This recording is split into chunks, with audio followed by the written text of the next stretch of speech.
উপস্থিত আমার প্রিয় মুজিব পাগল ভাই বোনেরা, আপনারা জানেন আমাদের প্রিয় নেত্রী দেশরত্ন শেখ হাসিনাকে অস্ত্রের মুখে পদচ্যুত করে তারা প্লেনে বিমানে উঠতে বাধ্য করেছেন। গত রাত্রে আপনারা নাটক দেখেছেন যে ইউনূসের নেতৃত্বে আজকে বাংলাদেশে একটা অস্থায়ী সরকারের কথা বলেছে। বন্ধুগণ, দেশরত্ন শেখ হাসিনার অপরাধ কি? দেশরত্ন শেখ হাসিনার অপরাধ, তিনি বাংলাদেশকে বিশ্ব দরবারে উন্নয়নশীল দেশ হিসাবে মর্যাদা এনে দিয়েছেন। বাংলাদেশের সাধারণ মানুষের জীবন মান উন্নয়ন করে দিয়েছেন। সে কারণ আর একটি কারণ, ওই মার্কিন সাম্রাজ্যবাদ যারা 1971-এ আমাদের মুক্তিযুদ্ধের বিরুদ্ধে সপ্তম নৌবহর পাঠিয়ে আমাদের বিপক্ষে দাঁড়িয়েছিল। বন্ধুগণ, আপনারা জানেন 75-এর 15ই আগস্ট জাতির জনক বঙ্গবন্ধুকে সপরিবারে যে হত্যা করা হয়, সেই হত্যার নীল নকশাও ওই মার্কিন সাম্রাজ্যবাদ থেকে এসেছিল। তারই ধারাবাহিকতায় এই উপমহাদেশে তাদের রাজ করার জন্য তারা বাংলাদেশের সেন্ট মার্টিন দ্বীপ দখল করতে চায়। সেন্ট মার্টিন দ্বীপটি ব্যবহারের জন্য শেখ হাসিনাকে বিভিন্ন সময় চাপ দিয়ে আসছিল। শেখ হাসিনা বাপের বেটি, তিনি বলেছেন আমার গায়ে এক বিন্দু রক্ত থাকতে বাংলাদেশের 1 ইঞ্চিও জমি আমি কারো বাংলাদেশের বাইরে কারো কাছে ইজারা দেব না। ইজ্জতদার হিসাবে ওই মার্কিন সাম্রাজ্যবাদ ডক্টর ইউনূসকে পাঠিয়েছে।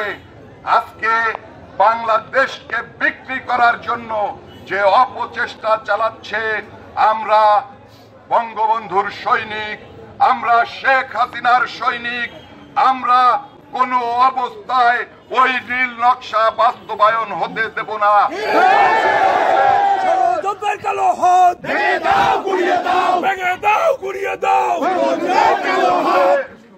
অবিলম্বে আমরা জাতীয় নির্বাচনের মাধ্যমে আমরা দেশরত্ন শেখ হাসিনাকে আবারও বাংলাদেশের প্রধানমন্ত্রী করে এই বাংলার মাটিতে ফিরিয়ে আনবো ইনশাআল্লাহ।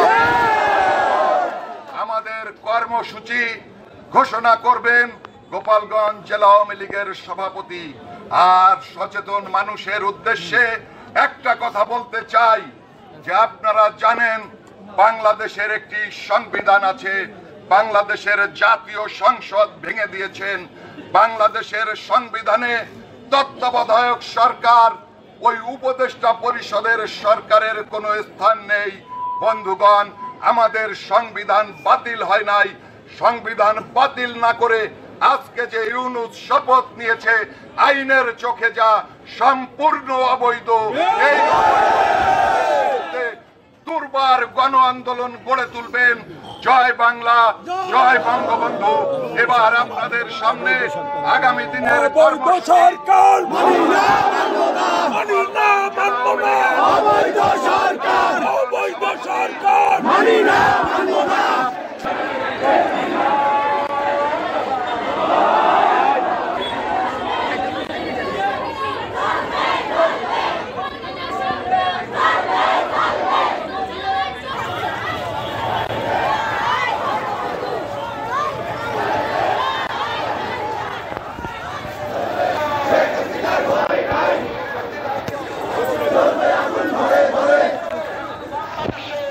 সরকার কিছু হলে